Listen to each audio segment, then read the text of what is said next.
এটা ভাঙড়বাসীর জন্য অত্যন্ত গর্বের, কারণ গোটা পশ্চিমবাংলায় 294টা বিধানসভা আছে। এই 294টা বিধানসভার ভিতরে 294 জন কিন্তু বিধানসভাতে যায়।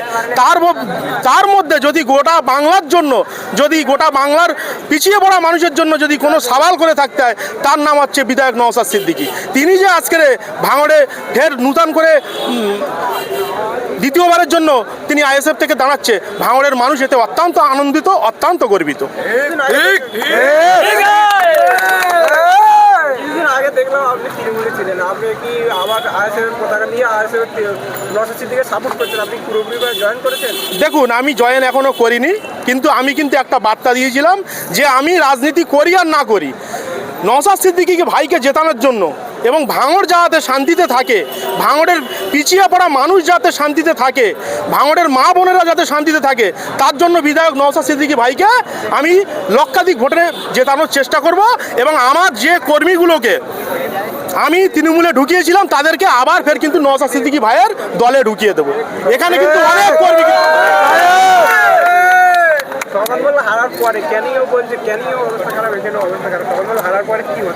সে তো এটা বলে দিয়েছিলাম যে ওনার মালও গেছে, মেয়ে ছেলেও গেছে, ক্যানিংও গেছে, ভাঙড়ও গেছে। আগামী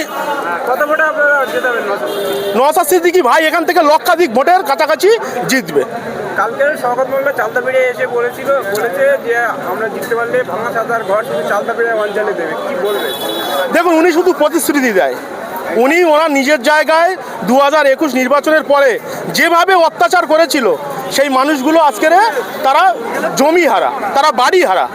তাহলে তিনি এখন মিথ্যার ফুলঝুরি ছুটিয়ে চলেছেন ভাঙড় বিধানসভায়। বলেছে যদি না আমি উন্নয়ন করতে পারি আর তাও কোনোদিন মানুষের কাছে ভোট চাইতে যাবো না, যদি চালতাপিড়ে সামনে পুকুরে ৫,০০০ ঘর না দিতে পারি বা লাইট, প্রত্যেক ঘরে ঘরে লাইট, পানীয় জল এবং রাস্তাঘাট করে দেবে। ভোটের মধ্যে এসব কেন বলছে? দেখুন, ভাঙড় ক্যানিংয়ের মানুষ আর ওনার থেকে কোনো উন্নয়ন আশা করছে না। ভাঙড় এবং ক্যানিংয়ের মানুষ তারা ভুল করেছিল, তারা সেই ভুলটাকে শুধরে নিয়ে ভাঙড় থেকে দ্বিতীয়বারের জন্য নওশাদ সিদ্দিকী ভাই লক্ষাধিক ভোটে জয় লাভ করবে। এবং ক্যানিং পূর্বে যে আমাদের আরাবুল যে প্রার্থী হয়েছে, ওখান থেকে উনি অন্তত 50 থেকে 60,000 ভোটে জয়লাভ করবে। আমাদের সামনিগঞ্জ বারবার আসছে এবং ঘন্টা দিয়ে মুসলিম বলে কি ঘন্টা, মুসলিম বলে এলাকা বলে কি ঘন্টা দিয়ে প্রচার করছে মুসলিমদের ভোট কেনার জন্য। দেখুন, একটা কথা বলি, এখানে কিন্তু যে সরকার চলছে বর্তমানে, সেটা কিন্তু মুসলিম বিরোধী সরকার। তাহলে আজকের মুসলিমদেরকে দিয়ে মুসলিমদের মারানোর জন্যই তাহলে তিনি জনসমর্থনকে ভয় পাচ্ছে, যার জন্য শওকত মোল্লার মতো একজন হারমাতকে ভাঙড়ে প্রার্থী করেছে। রিপিট শুনতে পারলাম। কালকে বলেছে নওশাদ সিদ্দিকী যে নওশাদ সিদ্দিকী না, শওকত মোল্লা বলেছে যে বড় বড় জনসভা করবে, সেখানে অভিষেক থাকবে, মমতা ব্যানার্জি থাকবে। তাহলে আপনারা এত আত্মবিশ্বাস কেন?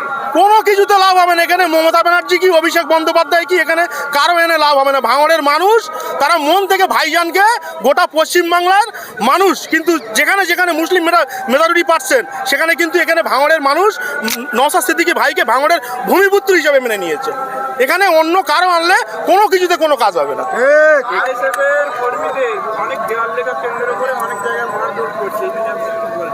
না, এগুলো আমরা গণতন্ত্রের মাধ্যমে আমরা প্রতিরোধ করার চেষ্টা করব।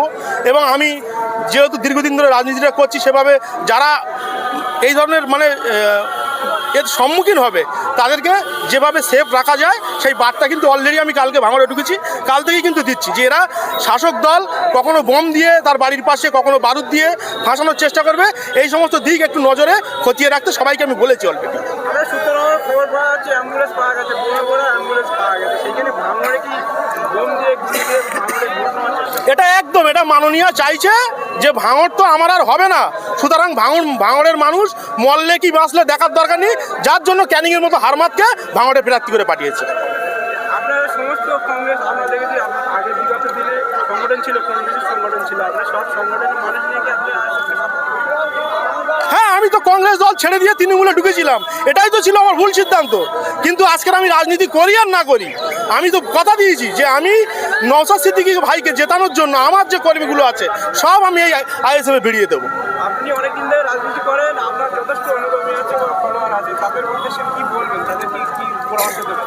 তাদেরকে বলবো, আপনারা সজাগ থাকুন, সতর্ক থাকুন, ডোর টু ডোর বাড়িতে বাড়ি প্রচার করুন, নওশাদ সিদ্দিকী ভাইকে দ্বিতীয়বারের জন্য ভাঙড় থেকে বিধানসভাতে পাঠাতে হবে, এই আমি ভাঙড়ের মানুষের কাছে দাবি রাখছি। বাহারুল ইসলাম ক্যানিংয়ে প্রার্থী হয়েছে, আপনাদের মূলপুত্র আরগুলো দুজনই আপনাদের মূলপুত্র ক্যানিংয়ে প্রার্থী হয়েছে, কে জিতবে বলে আপনার মনে হয়? না না, এটাই তো পার্থক্য।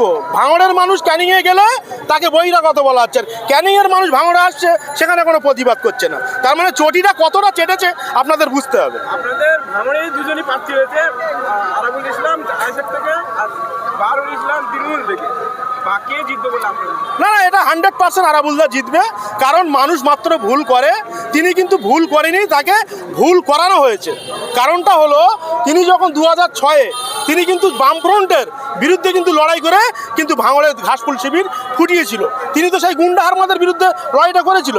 তাহলে সওগাত মোল্লার মতো একজন হারমাদ তিনি কিন্তু সেই যখন বামফ্রন্ট ছিল তখন কিন্তু সেই বামফ্রন্টের শাসকের ভিতরে দেখেছে বামফ্রন্ট পার্টি করেছে, যেই দেখেছে হাওয়া খারাপ তখন কিন্তু আবার ফের শাসকের ছত্রছায়ায় এসে রাজনীতিটা করছে। সুতরাং তিনি বিরোধী হিসেবে রাজনীতি ব্যক্তিত্ব বলে আমি মনে করি না। বিরোধী হিসাবে যদি কেউ যদি কোনো ফুল ফোটাতে পারে তা ক্যানিংয়ের জমিনে, সেটা কিন্তু আরাবুল্লাহ পারবে, এটা আমি গর্বসহ বলছি, এবং ক্যানিংয়েও ভোট প্রচারে আমি যাব। নওশাদ সিদ্দিকী 1 লাখ ভোটে জিতবে বলছেন, তাহলে জিতবে বলছেন, আর সমান বলে 1 লাখ ভোটে হারবে, তাহলে বাহারুল ইসলাম কত ভোটে হারবে আপনার কি? ওই তো বলে দিলাম, আরাবুল্লাহ 50 থেকে 60,000 ভোটে জিতবে, যেটা ক্যানিং থেকে আমার খবর আছে। কারণ ক্যানিংয়ের মানুষ অত্যন্ত শান্তিপ্রিয় মানুষ, তাদেরকে সব দিক থেকে বঞ্চিত করে রেখে দিয়েছে। তাদের বাড়ি ঘর দল লুটপাট থেকে শুরু করে ক্যানিংয়ে একটা সন্ত্রাসের আঁকড়া তৈরি করে রেখে দিয়েছে। সেই আঁকড়াটাকে যাতে মুক্তি হয় সেইভাবে আরাবুল্লাহ কাজ করে চলেছে। আগামী দিনে আরাবুল্লাহর সাথেও আমরা আছি এবং ক্যানিংও আরাবুল্লাহ হয়ে আমরা প্রচারে যাব। আপনি দীর্ঘদিন ধরে রাজনীতি করছেন, নওশাদ সিদ্দিকী 23টা সিটে যে প্রার্থী আজ ঘোষণা করলো, আরও ঘোষণা করবে বাকি আছে, কতটা সিটে প্রার্থী দেবে আর কতটা আপনারা আশা করছেন কতটা সিট পাবেন? না না, দেখুন এক্ষুনি কিন্তু গোটা বাংলা জুড়ে কিন্তু একটা জনজোয়ার বয়ে চলেছে। সেটা হলো যে নিরপেক্ষ সহি যদি কেউ রাজনীতি করতে হয়, সেটা কিন্তু নওশাদ সিদ্দিকী ভাইজান করছে। কারণ তিনি এই যে 5 বছর বিধানসভাতে গেছে, একটা কথাও কিন্তু ভুল বলেনি, সব সময় গরিব মানুষের জন্য সওয়াল তুলেছে। তাহলে যেখানে আজকের এই 33টা আসন, 33টার ভিতরে মনে হয় 29টা ডিক্লিয়ার করলো, আরও 23টা, তাহলে কিন্তু নওশাদ সিদ্দিকী ভাই যে 2021-এ যে প্রভাবটা ছিল, 2026-এ কিন্তু প্রভাবটা অনেকটাই কিন্তু বেশি পড়বে। কত সিটে আশা করছেন? দেখুন, এটা রাজনৈতিক ব্যক্তিত্ব হিসেবে বলবো না, তবে একজন রাজনীতি করা মানুষ হিসাবে আমি কিন্তু বলবো যে এবারে কিন্তু ফল অত্যন্ত ভালো হবে। ভাঙড়ে ভোট হওয়ার আগে উত্তর আপনি কি আশা, কতটা শান্তিপূর্ণ আশা করছেন ইলেকশন? দেখুন, ভাঙড়ের মানুষ এক হয়ে গেছে। প্রথমত কথা, এখানে বিরোধীরা, এখানে শাসক দল কিন্তু এখানে চেটা ফেলার জায়গা পাবে না। যতটুকু দেখছি চেটায় লোক বসবে, সে পরিস্থিতিও থাকবে না। বেশ অনেকগুলো বুথে হয়তো এজনও দিতে পারবে না।